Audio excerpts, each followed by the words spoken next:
സുഹൃത്തെ, നമ്മളെല്ലാവരും നമ്മൾ വിശ്വസിക്കുന്ന ദൈവത്തോട് ആത്മാർത്ഥമായിട്ട് പ്രാർത്ഥിക്കാറുണ്ട്. എൻ്റെ ഈ സുഹൃത്ത് കുറച്ചു നേരം നമുക്കിഷ്ടപ്പെട്ട ദൈവത്തെ കണ്ണടച്ച് മനസ്സിൽ പ്രാർത്ഥിച്ചാൽ എന്തെന്നില്ലാത്തൊരു ആത്മവിശ്വാസം നമ്മളിൽ വന്ന് നിറയും. നിങ്ങളുടെ മനസ്സിനെ ശാന്തമാക്കിയിട്ടുള്ള ഈ പ്രാർത്ഥനയ്ക്ക് നിങ്ങൾക്ക് എപ്പോഴും ഒരു പോസിറ്റീവ് എനർജിയാണ് പ്രദാനം ചെയ്യുന്നത്.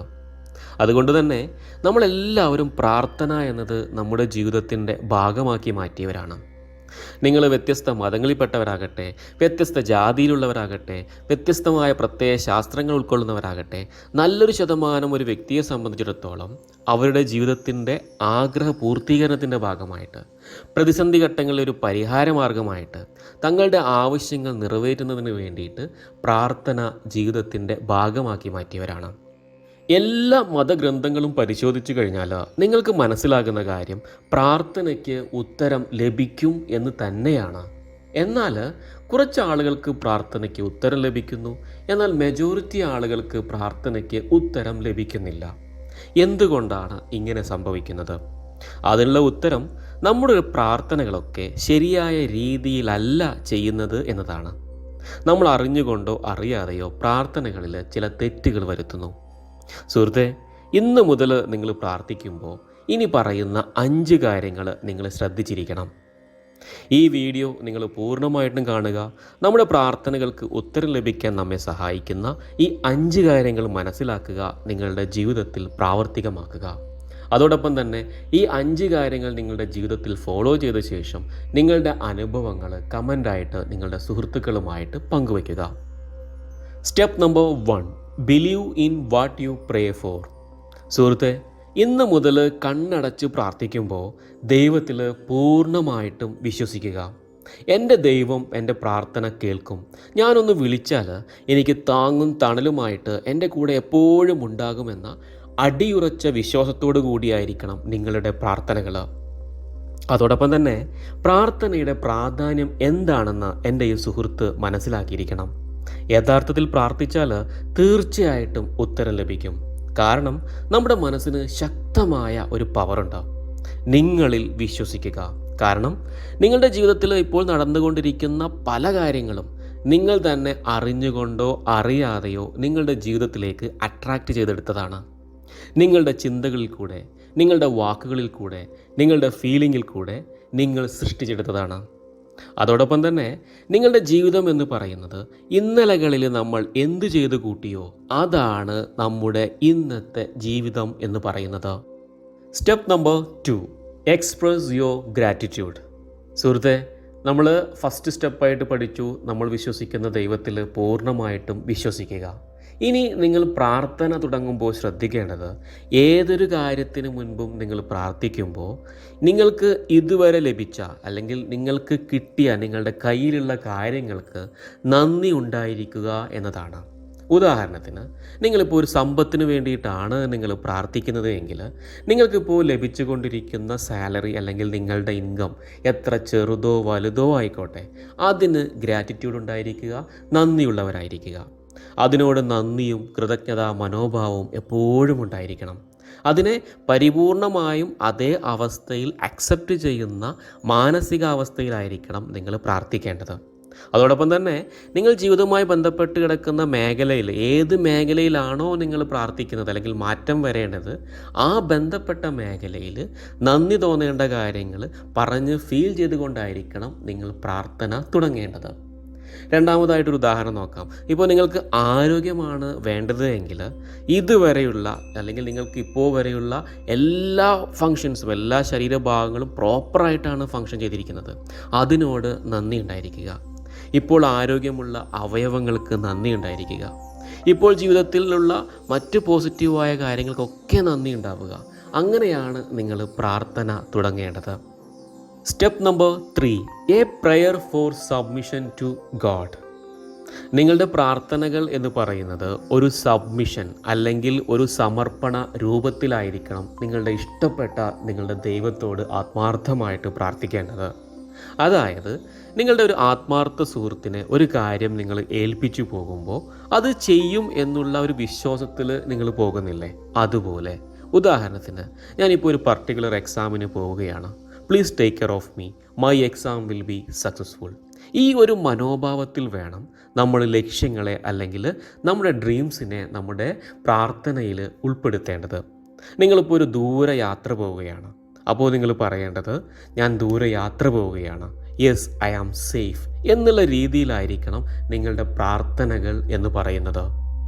ഇനി step number 4, avoid negative words. ഇതാണ് ഏറ്റവും ഇമ്പോർട്ടൻ്റ് ആയിട്ടുള്ള ഒരു സ്റ്റെപ്പ് എന്ന് പറയുന്നത്. നിങ്ങളുടെ പ്രാർത്ഥനകൾ എന്ന് പറയുന്നത് വിത്തുകളാകുന്നു. എല്ലാവരും ആഗ്രഹിക്കുന്ന കാര്യങ്ങൾ തന്നെയാണ് ചിന്തിക്കുന്നത്, പ്രാർത്ഥിക്കുന്നത്. എന്തുകൊണ്ടാണ് അവർക്കത് കിട്ടാതെ പോകുന്നത്? നിർഭാഗ്യവശാൽ ഭൂരിഭാഗം സുഹൃത്തുക്കളും അവർക്ക് വേണ്ടാത്ത കാര്യങ്ങളാണ് ചിന്തിക്കുന്നത്, പ്രാർത്ഥിക്കുന്നത്. നമുക്ക് വേണ്ടതിനെക്കുറിച്ച് ചിന്തിക്കുക, നമുക്ക് ആവശ്യമുള്ളതിന് വേണ്ടിയിട്ട് പ്രാർത്ഥിക്കുക. പല സുഹൃത്തുക്കളും പ്രാർത്ഥിക്കുമ്പോൾ നെഗറ്റീവായിട്ടുള്ള തോട്ട്സുകൾ വരാറുണ്ട്. ഇനി ഇന്ന് മുതൽ പ്രാർത്ഥിക്കുന്ന സമയത്ത് അത്തരം വാക്കുകൾ നിങ്ങളുടെ പ്രാർത്ഥനകളിൽ ഇല്ല എന്ന് ഉറപ്പുവരുത്തുക.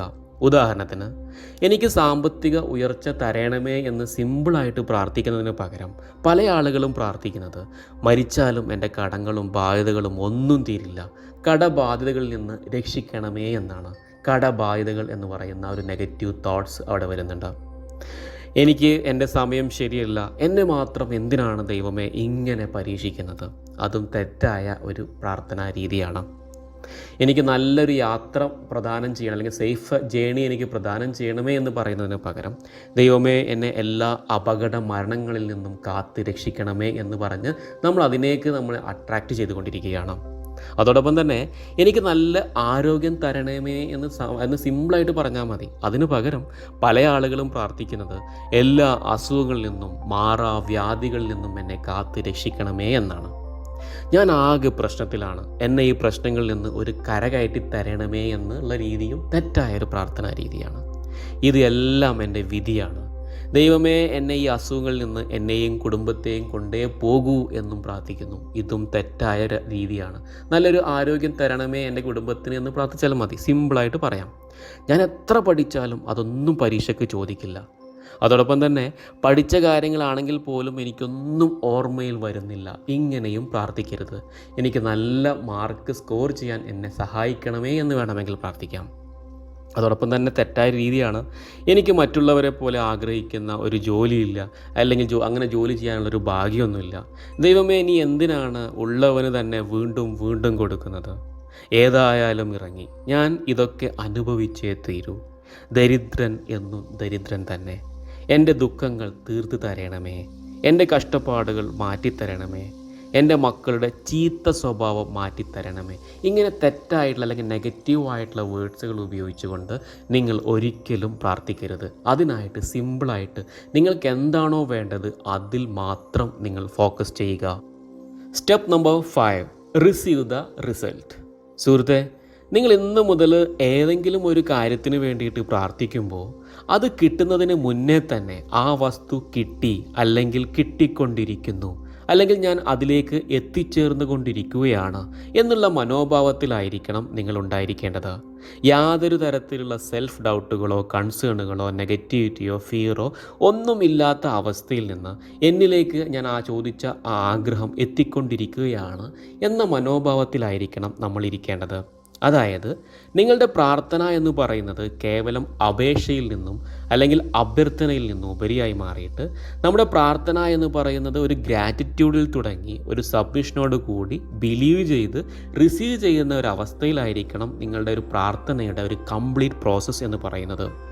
ഇനി അഥവാ പ്രാർത്ഥിച്ചു കഴിഞ്ഞിട്ട് നിങ്ങളുടെ ഡ്രീംസ് അല്ലെങ്കിൽ ഗോൾസ്, നിങ്ങളുടെ ആഗ്രഹങ്ങളിലേക്ക് എത്തുന്നില്ല എങ്കിൽ അതിനർത്ഥം ഈ യൂണിവേഴ്സിൽ അല്ലെങ്കിൽ ദൈവത്തിന് അത് സാധ്യമല്ല, അല്ലെങ്കിൽ നിങ്ങളിലേക്ക് എത്തുന്നില്ല എന്നതല്ല.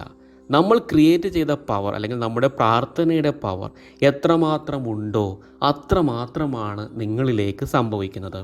അല്ലെങ്കിൽ ചില കാര്യങ്ങൾ ലോകത്ത് സംഭവിക്കണമെങ്കിൽ അല്ലെങ്കിൽ നിങ്ങളിലേക്ക് സംഭവിക്കണമെങ്കിൽ ഈ പ്രപഞ്ചത്തിൽ ചില അറേഞ്ച്മെൻറ്റുകളൊക്കെ നടക്കണം. ഉദാഹരണത്തിന്, നിങ്ങളുടെ ഒരു രോഗം മാറണമെങ്കിൽ നിങ്ങൾ പഠിച്ച് MBBS എടുത്ത് MD ആയിട്ട് രോഗം മാറ്റാം എന്നാണെങ്കിൽ നടക്കില്ല. നേരെ മറിച്ച് അതിന് അനുകൂലമായ വ്യക്തിയെ നിങ്ങളിലേക്ക് എത്തിക്കുകയായിരിക്കും ചെയ്യുന്നത്. അല്ലെങ്കിൽ നിങ്ങളിപ്പോൾ ഒരു വീട് വെക്കണം എന്നുണ്ടെങ്കിൽ നിങ്ങളിപ്പോൾ ഒരു ബിടെക് ഒക്കെ പഠിച്ച് എൻജിനീയർ ആയിട്ടല്ല നമ്മളാരും വീട് വെക്കുന്നത്. അതുപോലെ തന്നെ നിങ്ങൾക്ക് ആവശ്യമുള്ള കാര്യങ്ങളുമായി ബന്ധപ്പെട്ട സിമിലർ വൈബ്രേഷനിലുള്ള വ്യക്തിയെ ആണ് നിങ്ങളിലേക്ക് പതിയെ പതിയെ എത്തിക്കുന്നത്. അതോടൊപ്പം തന്നെ വ്യക്തികൾ, സംഭവങ്ങളെ, സാഹചര്യങ്ങളെ നിങ്ങളിലേക്ക് എത്തിച്ചുകൊണ്ടാണ് നിങ്ങളുടെ പ്രാർത്ഥനയുടെ ഫലം കിട്ടുന്നത്. അല്ലാതെ ദൈവം നേരിട്ട് വന്ന് നിങ്ങളിലേക്ക് എത്തിക്കുകയല്ല ചെയ്യുന്നത്. എന്താണോ നമ്മുടെ ആഗ്രഹം, നമ്മുടെ ഡിസയർ, അല്ലെങ്കിൽ എന്താണോ നമ്മുടെ ഫീലിംഗ്, അതുപോലെ അനുകൂലമായിട്ടുള്ള സെയിം വൈബ്രേഷനിലുള്ള ആളുകളെ നിങ്ങളുടെ ജീവിതത്തിലേക്ക് എത്തിക്കുകയാണ് ഈ പ്രാർത്ഥനയിലൂടെ ചെയ്യുന്നത്. സുഹൃത്തെ, നമ്മൾ ഇതുവരെ പഠിച്ച പ്രാർത്ഥനയിൽ നമ്മൾ ശ്രദ്ധിക്കേണ്ട 5 കാര്യങ്ങൾ ഇവയൊക്കെയാണ്. Number 1, believe in what you pray for. Number 2, express your gratitude. Number 3, a prayer for submission to God. Number 4, avoid negative words. Number 5, receive the result. എല്ലാവർക്കും ശാന്തിയും സമാധാനവും സന്തോഷവും നിറഞ്ഞ നല്ലൊരു ദിവസം സമ്മാനിച്ചുകൊണ്ട് സ്നേഹപൂർവ്വം ആഷിഖ് തിരൂർ.